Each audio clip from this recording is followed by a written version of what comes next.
돌아가신 주님, 오늘도 새 생명 주셔서 주님 앞에 나와 주님을 찬양합니다. 이 땅 위에 우리의 삶이 모두 마치고 우리의 육신이 장막이 거두어질 때에 오직 주님의 은혜로 저희를 받아주시기를 원합니다.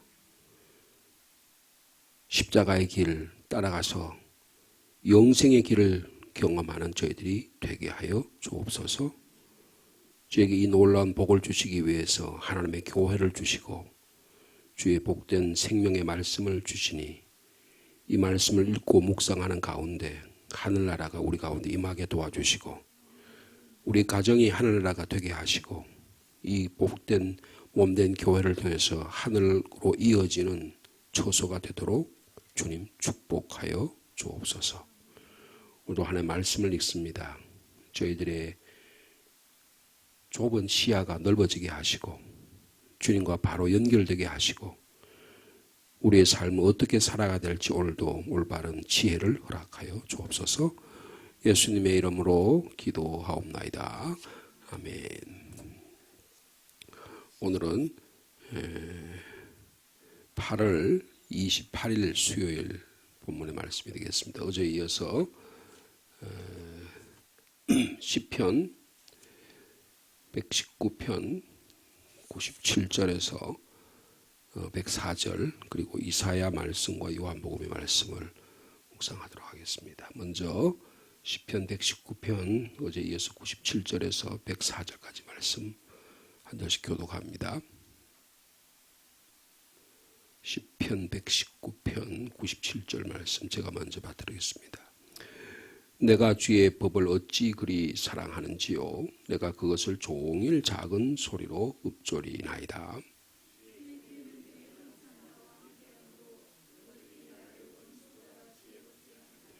내가 주의 증거들을 늘 읊조림으로 나의 명철함이 나의 모든 스승보다 나으며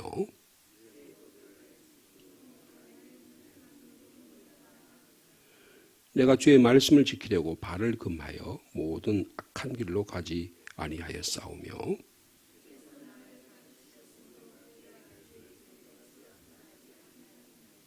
주의 말씀의 맛이 내게 어찌 그리 단지요 내 입에 꿀보다 더 다니이다.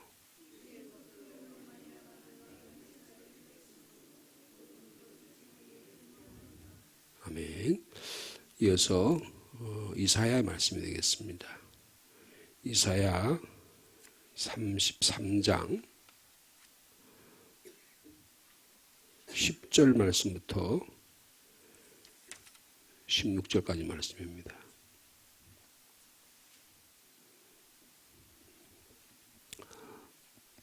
이사야 33장 10절 말씀 제가 먼저 받드리겠습니다. 여호와께서 이르시되 내가 이제 일어나며 내가 이제 나를 높이며 내가 이제 지극히 높아지리니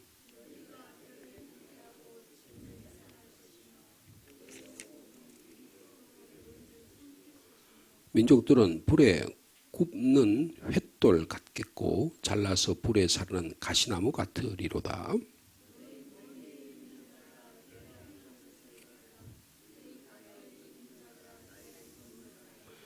시온의 죄인들이 두려워하며 경건하지 아니한 자들이 떨며 이르기를 우리 중에 누가 삼키는 불과 함께 거하겠으며 우리 중에 누가 영영이 타는 것과 함께 거하리요 하도다.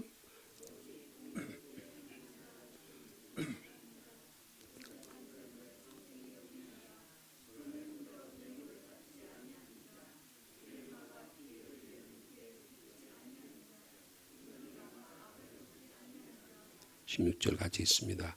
그는 높은 곳에 거하리니 견고한 바위가 그의 요새가 되며 그의 양식은 공급되고 그의 물은 끊어지지 아니하리라. 아멘. 이어서 요한복음 15장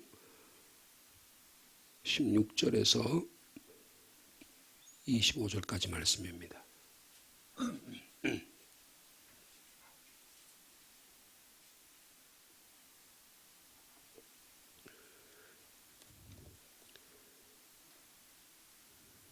요한복음 15장 16절 말씀 제가 먼저 읽습니다. 너희가 나를 택한 것이 아니요 내가 너희를 택하여 세웠나니 이는 너희로 가서 열매를 맺게 하고 또 너희 열매가 항상 있게 하여 내 이름으로 아버지께 무엇을 구하든지 다 받게 하려 함이라.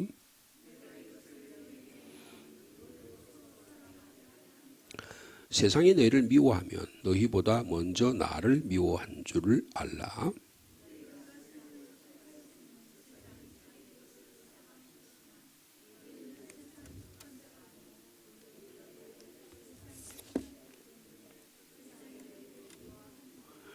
내가 너희에게 종이 주인보다 더 크지 못하다 한 말을 기억하라. 사람이 나를 박해하였은즉 너희도 박해할 것이요 내 말을 지켰은즉 너희 말도 지킬 것이라.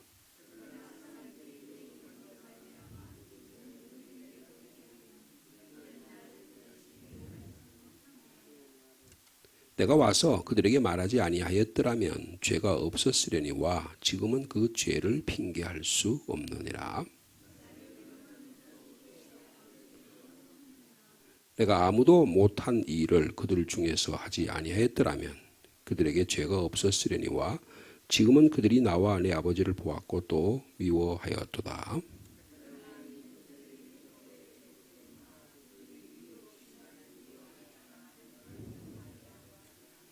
아멘. 이사야 말씀을 잠깐 보시면 이 지금 이사야 32장과 33장이 연결된 그런 본문의 말씀인데 이 당시에요. 이사야서가 있었을 당시에 국제 정세가 아주 혼란해서 북이스라엘이 멸망을 했어요. 북이스라엘이 멸망하고 그 북이스라엘이 아수르라고 하는 아시리아라고 하는 나라에서 아주 잔인한 아주 잔혹한 힘에 의해서 멸망을 했습니다. 그래서 이스라엘 백성들이 남유다도 멸망하지 않을까 그런 위기 가운데 있었던 거죠. 마치 우리가 1945년에 해방이 되고 북쪽에는 소련군이 주둔하고 남쪽에는 미군들이 주둔해서 전 세계적으로 자유진영과 공산진영이 나누어지고 그리고 우리는 한국에 있을 때는 왜 전쟁이 나는지도 몰랐다고요. 그런데 거대한 큰 세력들이 그 한반도 안에서 전쟁이 일어나게 된 것입니다. 그래서 북한의 김일성과 박헌영 이런 사람들이 소련의 스탈린에게 가서 탱크를 좀 달라, 무기를 달라 이렇게 해서 남침을 시작했습니다. 그래서 대구와 경상도 지역 일부만 남고 한 달 안에 전 국토가 붉은 깃발에 다 유린이 되었습니다. 그래서 이제 한국은 끝난 거 아닌가. 하나님께서 기적적으로 인천 상륙작전과 또 우리 국민들의 그리고 군인들의 치열한 항쟁에 의해서 국가가 다시 회복이 되고 또 북진을 하게 되고 이런 과정이 일어났잖아요. 마치 그럴 때의 위기 상황 같은 그런 요새 무슨 국회에서나 정치인들이 이야기하면 무슨 대통령이 무슨 계엄령을 선포한다 그러고 뭐 그런 이야기들 이상한 이야기들이 막 오고 가잖아요.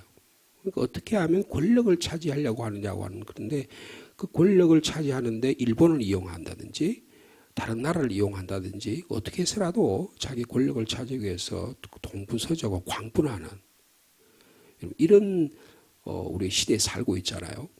마찬가지예요. 지금 이 본문에 나타나는 것을 보면 아수르라는 나라가 강력하게 오니까 이 유다가 바서 얼어가지고요. 어떻게 해야 될지 몰라요. 근데 그 사회는 어떠냐? 그 사회는 여러분 15절의 말씀이 중요해요. 이사야 33장 15절의 말씀이 중요합니다. 그 14절에 보면 시온의 죄인들이 두려워하며 경건하지 아니한 자들이 떨며 이르기를 우리 중에 누가 삼키는 불과 함께 거하겠으며 우리 중에 누가 영영이 타는 것과 함께 거하리요. 이것은 무슨 말이냐 하면 아시리아라는 나라가 사마리아 성을 불태워버리고 많은 사람들을 자기 나라로 데리고 가는, 그래서 그 땅에다가 다른 나라에 있던 식민지 나라 사람들을 심어가지고 이렇게 이민 정책을 썼던, 그래서 예수님 당시에도 북쪽에 있는 사마리아 사람들하고 남쪽의 유다 사람들은 서로 상종을 하지 않았잖아요. 인종이 틀리다라고 하는 그런 이유였죠. 그렇게 됐는데 하나님께서 이제 이 이사야를 통해서 계시하는 말씀은 뭐냐? 그 아시리아를 하나님께서 북이스라엘과 사마리아가 범죄한 것을 심판하시기 위해서 아시리아를 사용하셨다는 거예요.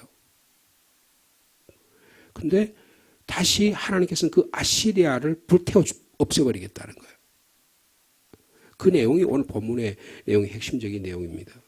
그게 11절에 보면 10절에 그랬죠. 여호와께서 이르시되 내가 이제 일어나며 내가 이제 나를 높이며 내가 이제 지극히, 하나님께서 이제 아시리아가 절대 왕국처럼 제국처럼 온 나라를 삼키고 미국이 온 세계를 지배할 것 같고 소련이 전 세계를 지배할 것 같지만 역사의 주관자는 하나님이시다. 그거를 드러내시는 거예요. 여러분, 이 믿음이 저와 여러분 가운데 있기를 바랍니다. 막 미국에 다 달라붙거나 일본에 달라붙거나 중국에 달라붙거나 소련에 달라붙으면 마치 나라가 살 것 같지만 하나님께 의지하는 역사의 주관자가 하나님 되시, 하나님이 높여지셨을 때는 여러분, 하나님께서 아수르를 통해서 북이스라엘과 사마리아를 멸망시킨 것처럼 하나님은 그 아수르를 단숨에 죄로 만들어 버리시겠다는 거예요. 여러분, 그래서 이스라엘 공격해 왔던 아수르 왕이요 돌아가가지고 살해를 당합니다. 그래서 아수르가 얼마 있지 못하고 바벨론에서 멸망을 당해요. 그게 11절의 말씀이에요. 너희가 결을 잉태하고 짚을 해산할 것이며 너희의 호흡은 불이 되어 너희를 삼킬 것이다. 너희들 아수르에 겁내지. 그 아수르라는 거 그 집덩이에 불과해. 집에다가 불 한번 탁 던지면 어떻게 해요? 금방 다 타버리는 겁니다. 권력에 의지해서 거기에 살아가는 인생의 모습이 다 삼켜버린다는 거예요. 그래서 마치 민족들의, 하나님께 통치하는 민족들의 모습은 어떠냐? 불에 굽는 횃돌 같대요. 잘라서 불에 사는 가시나무 같대요. 근데 거기에 막 온 것이 모든 걸 다 의지해가지고 살다 보니까, 예? 그럼 어떻게 해요? 13절에 보니까 너희 먼 데 있는 자들아, 이 먼 데 있는 자는 아수르를 이야기하는 겁니다. 먼 데 있는 자들아, 내가 행한 것을 들으라. 너희 가까이 있는 자들아, 이 지금 유대 민족을 말하는 거예요. 나의 권능을 알지어다. 그러니까 시온성 예루살렘에 살고 있는 이스라엘 백성들이, 유대 백성들이 두려워 떨면서 하나님께서 무슨 말씀을 하려고 그러는가. 14절 말씀 같이 읽어볼까요? 시작. 시온의 죄인들이 두려워하며 경건하지 아니한 자들이 떨며 이르기를 우리 중에 누가 삼키는 불과 함께 거하겠으며 우리 중에 누가 영영이 타는 것과 함께 거하리요. 하나님 앞에, 하나님의 심판 앞에 하나님이 북이스라엘 멸망시키는데 우리도 지금 절대절명의 위기 가운데 있는데 이제 아수르도 멸망시키겠다. 그런 그 하나님 앞에 누가 감히 서겠냐는 거예요. 누가 감히 서겠냐는 거예요. 그러면서 이사야가 선포하는 말씀이 15절 말씀입니다. 자, 15절 말씀 같이 읽겠습니다. 시작. 오직 공의롭게 행하는 자, 정직히 말하는 자, 토색한 재물을 가증히 여기는 자, 손을 흔들어 뇌물을 받지 아니하는 자, 귀를 막아 피 흘리려는 꾀를 듣지 아니하는 자, 눈을 감아 악을 보지 아니하는 자, 그 사람은 높은 곳에 거할 것이다. 이 높은 곳은 시온성을 말하는 겁니다. 그리고 견고한 바위가 있는 그것이 그의 요새가 될 것이다. 그리고 그 예루살렘 성에 피하는 자들을 어떻게 해요? 그의 양식은 공급이 되고 그의 물은 끊어지지 아니라. 먹을 양식과 물만 있으면 살아남잖아요. 하나님께서 지금 어떠한 사람을 통해서 역사하시는가를 오늘 본문을 말씀해요. 여러분, 그 당시가 얼마나 타락한 사회인 걸 보여주는 거예요. 여러분, 공의롭게 행하는 자가 없었다는 거예요. 정의롭게 행하는 자가 없었다는 거예요. 법을 집행하는 자가, 법을 시행하는 자가, 판사든 검사든 변호사든 이 하는 사람들이 제대로 법을 제대로 시행하지 않는 사회가 그 당시 사회. 추를 잘못 써가지고 살짝 돌려가지고 예전에 비단 하는 거 장사할 때 어떻게 합니까? 자가 있잖아요. 자가 이렇게 재가지고 한 자에다 재가 이렇게 탁탁 하잖아요. 근데 그 비단 장사는 우리 내가 어릴 때 우리 집 교회에 장모님이 아주 부자셨는데 큰 아들은 강내원 장로님이라고 저희가 시골 교회에 고향 교회에 봉화 옛날에는 그걸 내성교회라 그랬는데 지금 봉화 제일교회라는데 거기에 그 장로님이 이제 선임 장로님이셨어요. 근데 그 동생 이 장로님이 이 비단 장사를 하셨어요. 근데 많이 못 배웠는데 아주 상술이 뛰어나가지고 그랬어요. 근데 그 부인이 하는 이야기예요. 비단 장사하는데 돈 버는 방법이 있다. 이게 뭐냐? 이렇게 자리가 착 할 때 순간적으로 요만큼 짧게 한다는 거예요. 근데 우리는 모르잖아요. 모르잖아요. 제가 참기름집 했잖아요. 근데 참기름을 해가지고 따라가지고 이렇게 하는데 뭐 예를 들면 활명수병, 그 다음에 뭐 바카스병, 그 다음에 사이다병, 그 다음 대병 그렇잖아요. 근데 여기 목이 있으면 그 목에서 여기까지 채우냐 안 채우냐가 그럼 요만큼 차이 있잖아요. 근데 그게 엄청난 차이입니다. 그래서 거기까지 채워주냐 안 채우냐에 따라서요 이득이 달라져요. 그래 제가 요번에 기름 짠다고 뜰기 짠다고 여기 성모병원에 요 옆에 있는 거기 성모 기름집 있잖아요. 거기서 기름을 짜는데 뜰개를 2대를 짜는데 이 사장님이 그 여자분인데 너무 힘드신가 봐요. 와, 더운데 막 선풍기를 2대를 돌아가면서 막 짜증을 내면서 막 그러는데 막 아저씨 비키라고 막 그러더라고. 근데 깻묵을 짜가지고 놔두면 깻묵이 나오잖아요. 그러면 그걸 다시 깨가지고 두 차례를 하더라고. 그래가지고 깨를 해가지고 이렇게 조그만 병에다 삼다소 병이 있잖아요. 거기다 2개를 내가지고 만들었는데 여러분 참기름 할 때 참기름 장사를 해서 1인을 나면 어떻게 하냐면요. 예전에는 그게 기계로 하지 않고 다 손으로 이렇게 짜크를 이렇게 해가지고 막 손을 해가지고 막 그다 놓고 막 손으로 했어요. 그러면 제가 어릴 때 아버지가 바쁘면 제가 그걸 위에 올라타가지고 막 손을 했던 기억이 나요. 근데 그거를요, 압력을 가해서 기름이 나오는 거잖아요. 근데 나올 때 그걸 100%다 하면 깻묵이 말이에요. 딱딱해져요. 근데 한 90%만 합니다. 그럼 어떻게 해요? 나머지 10%가 그 깻묵 안에 남아있는 거예요. 그러면 장사, 오일 장을 다 한 다음에 어떻게 합니까? 그 다음에 그거를 다시 깻묵을 다 쌓아놨던 거를 또 와가지고 그냥 빻아가지고 다시 쪄가지고 그걸 다시 기름을 냅니다. 그러면 나머지 10%가 나는 거예요. 그럼 그거 먹고 사는 거예요, 저희들은. 예? 근데 그 100%다 하면 어떡하겠어요? 그 다음에 다시 깨가지고 한다고 기름 나겠어요? 안 나잖아요. 여러분, 요게 정의를 행하느냐, 아니냐 차이입니다. 예? 공의롭게 행하는 거예요. 법을 행하든지, 장사행위를 하든지, 모든 관계에서 공의롭게 하는 거예요. 여러분, 근데 그 이스라엘 사회가 그렇지 않았다는 거예요. 하나님 심판하시는 심판의 기준은 공입니다. 우리의 삶 속에서 이게 정확해야 돼요. 내가 사는 삶의 정황에서 하나님의 공의가 시행되느냐 아니냐를 바라볼 수가 있어야 되는 거예요. 거짓해서는 안 된다는 거죠. 그 다음에 어떻게 정직히 말하는 자. 여러분 정직히 말하는 건 대단히 어려운 것입니다. 누가 권력이 와서 힘을 행사한다든지 이래라고 저렇게 말한다든지 그러면요. 여러분 말이 삐뚤어져요. 여러분 말이 똑바로 되지 않는 사회는 그 사회는 공의롭지 못한 사회입니다. 그 다음에 어떻게 이스라엘 사회는 이사야서를 읽어보면 형편없었어요. 토색한 재물을 그냥 뺏어가지고 가난한 자들, 과부자들, 힘없는 자들 뺏어가지고 자기 것을 취한 거예요. 근데 그렇게 어떻게 한다고요? 토색한 재물을 가증히 여긴다. 어떻게 내가 남의 물건을 뺏을 수 있느냐? 그럴 수 없다. 뇌물을 갖다 바치는데 손을 흔들면서 나는 뇌물 받지 못하겠다. 여러분 우리 한국 사회가 많이 좋아졌잖아요. 그죠? 많이 좋아졌다고 생각해요. 그런데 아직도 뇌물 받잖아요. 손을 흔들어서 뇌물을 받지 않은 자. 그 다음에 우리의 길을 혼란시키는 세력들이 얼마나 많습니까? 페이크 뉴스가 많다고요. 귀를 막아 피 흘리는 꾀를 듣지 않은 자. 야, 요거 조금만 이렇게 하면 우리가 돈도 벌고 이거 조금만 하면 저 사람도 피해 적게 하면서 우리도 그렇게 할 수 있지 않겠어? 그런데 피가 철철 납니다. 고통당하는 자가 있는 거예요. 어디입니까?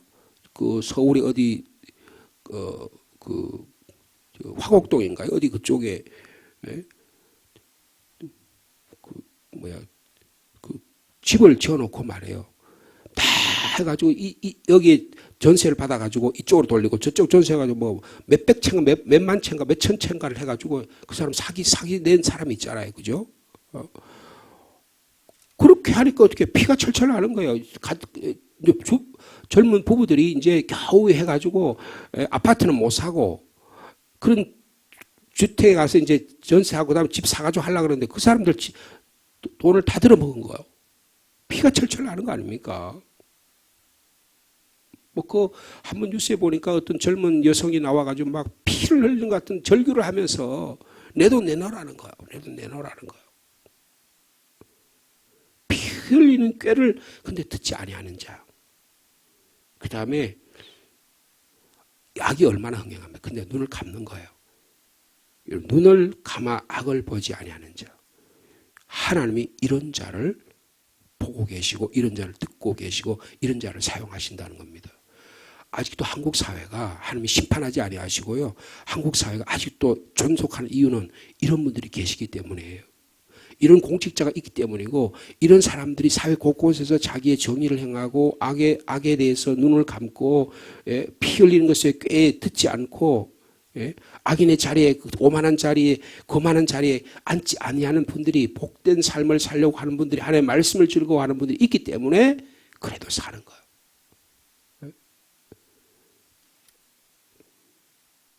여러분 오늘의 삶 가운데 오늘 주신 이 15절의 말씀 하나님의 공의와 정의를 수행하기를 원하십니다.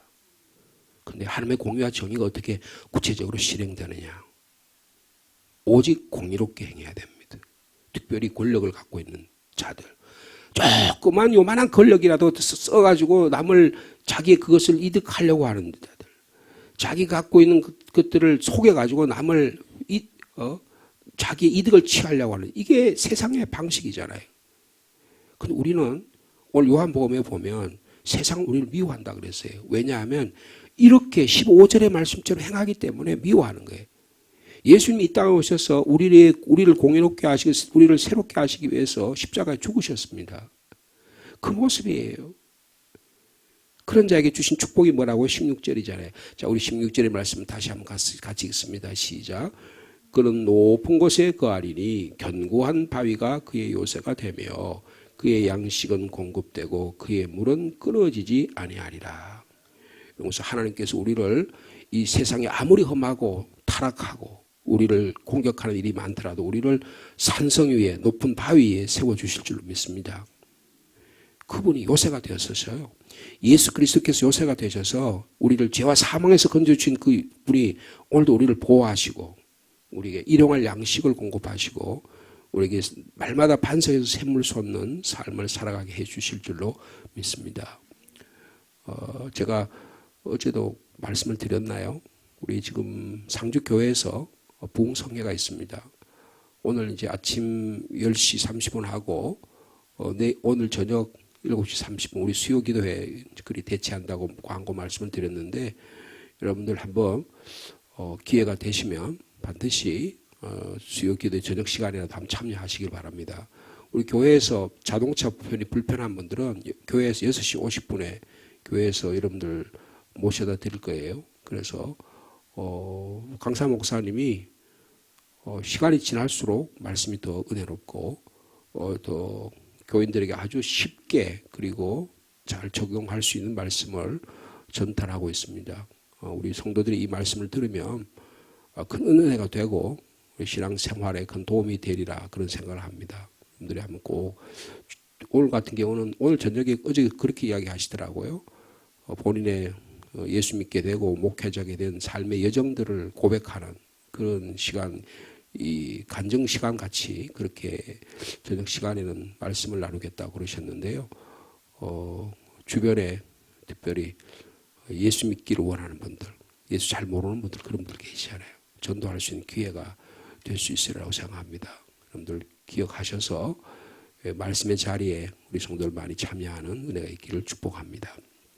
하나님 아버지, 이사야 서예가 쓰여진 당시에 북이스라엘은 멸망하고 남유다도 예루살렘도 절대절명의 아수르의 위협 가운데 있었지만 하나님은 나타나셔서 너희들이 생각하는 아수르, 그것은 집에 불과해. 삼키는,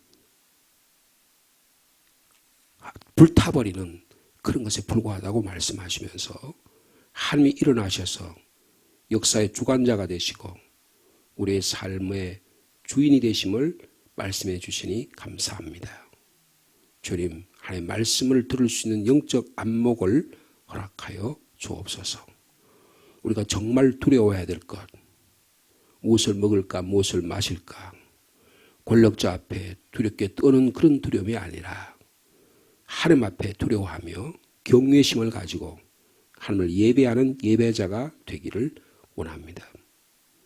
하나님이 정의로우신 공의로우신 하나님이 우리가 어떻게 살기를 원하신지를 바라보는데 우리가 주님 오직 공의를 행하는 저희들이 되게 하여 주옵소서. 이 나라 정치인들, 권력을 가진 분들이 공의를 행하기를 원합니다.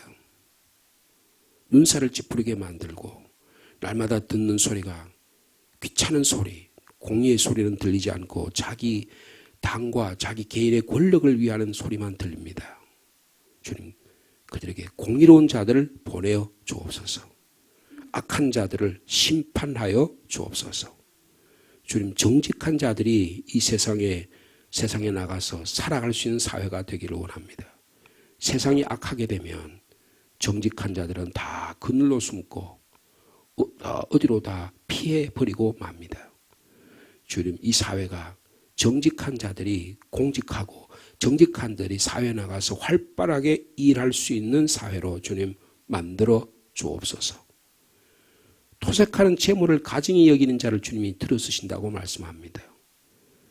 주님, 여리고성의 세리장은 자기가 토색한 것이 있으면 자기 것을 다 내놓겠다고 고백하는 그런 자를 오늘 이 집에 구원이 임했다고 주님 친히 찾아와 축복해 주셨습니다. 주님, 토색한 재물을 가증히 여기는 저희들이 되게 하여 주옵소서. 주님, 우리들이 갖고 있는 통장에 부정한 돈이 있으면 주님, 토색 이것을 내어놓을 수 있는, 회개할 수 있는 저희들이 되게 하여 주옵소서. 하나님은 은밀한 가운데 하는 이런 것들을 다 보고 계십니다. 우리의 양심이 이런 것에서 때가 묻고 양심이 타락해지면 하나님 언젠가 우리의 양심의 것을 다 뒤져셔서 심판하신 하나님임을 두려운 마음으로 깨닫게 하여 주옵소서. 뇌물을 누가 나에게 가져오는 자를 위해서 손을 흔들며 거부할 수 있는 용기를 허락하여 주옵소서. 주님, 피 흘리는 꾀, 세상의 온갖 페이크 뉴스에 우리의 귀가 가려지기를 원합니다. 주님, 오늘도 하나님의 말씀으로 우리의 눈을 씻어주시고 우리의 귀를 씻어주시고 주님, 주님만을 바라보는 저희들이 되게 하여 주옵소서. 예수 그리스도의 십자가의 은혜로 구원받은 저희들이 성령 하나님의 도우심으로 여기까지 오게 하심을 감사합니다. 오늘도 매일의 양식을 주시니 감사합니다. 또 반석에서 샘물 나듯이 끊어지지 않는 생명수를 허락해 주시니 감사합니다. 주님, 이 상주 지역에 하나님의 말씀을 듣는 집회를 주셔서 감사합니다. 주 믿음의 역사가 일어나는 귀한 집회가 되게 도와주시고 우리 성도들도 많이 참석해서 믿음은 들음에서 난다고 하셨으니 말씀을 들은 가운데 성령께서 우리의 마음을 주장해 주시고 우리 믿음을 새롭게 하는 역사가 일어나도록 주께서 함께하여 주옵소서. 이 시간에도 주님 앞에 기도하려고 나왔습니다. 우리의 기도를 들으시는 주님, 우리의 기도를 응답하여 주옵소서. 아무리 우리들이 연약하지만 하나님 우리를 사랑하셔서 기도의 음성을 듣는 줄로 믿습니다. 고난당하는 자, 육신의 연약한 자, 주님 앞에 부르짖을 때 주님 들으시고 응답하여 주옵소서. 치료하시고 고쳐 주시옵소서. 마음이 상한 자도 주님 불쌍히 여기시고 주님 그들을 안아 주시옵소서. 주님 하나님의 교회 특별히 저희들이 공동의회를 통해서 귀한 주의 종들을 선출하려고 합니다. 주님 기도하는 저희들이 되게 도와주시고 하나님의 귀한 주의 종들을 바로 선택해서 그들이 하나님의 말씀 앞에 시험 바로 세워지고 훈련받아서 그래서 하나님께 귀하게 쓰임받는 주의 종들 될 수 있도록 주께서 역사하여 주옵소서. 사랑하는 자녀들을 위해서 기도합니다. 직장과 일터와 생업과 결혼과 그들의 미래를 위해서 간절히 이 시간도 기도드립니다. 주님, 우리 사랑하는 자녀들 지혜를 주옵소서. 인생의 바른 선택을 할 수 있는 용기를 허락하여 주옵소서.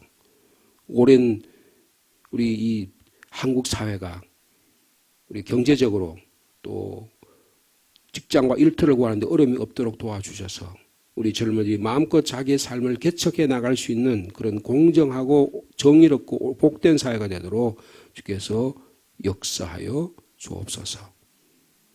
주님 교회 학교를 통해서 우리 하나님의 이 교회가 미래 세대를 잘 준비하고 우리 어른들이 그들을 바라보고 기도하며 축복하는 교회가 되도록 역사하여 주옵소서. 주님, 주의 몸된 교회를 위해서 사역하는 담임 목사와 부목사들과 또 주의 종들에게 능력의 장중에 사로잡아 주시고 또 이 무더위가 지나고 가을에 성령의 열매가 많이 맺혀지는 이 교회가 되도록 인도하여 주옵소서. 예수님의 이름으로 기도하옵나이다. 아멘.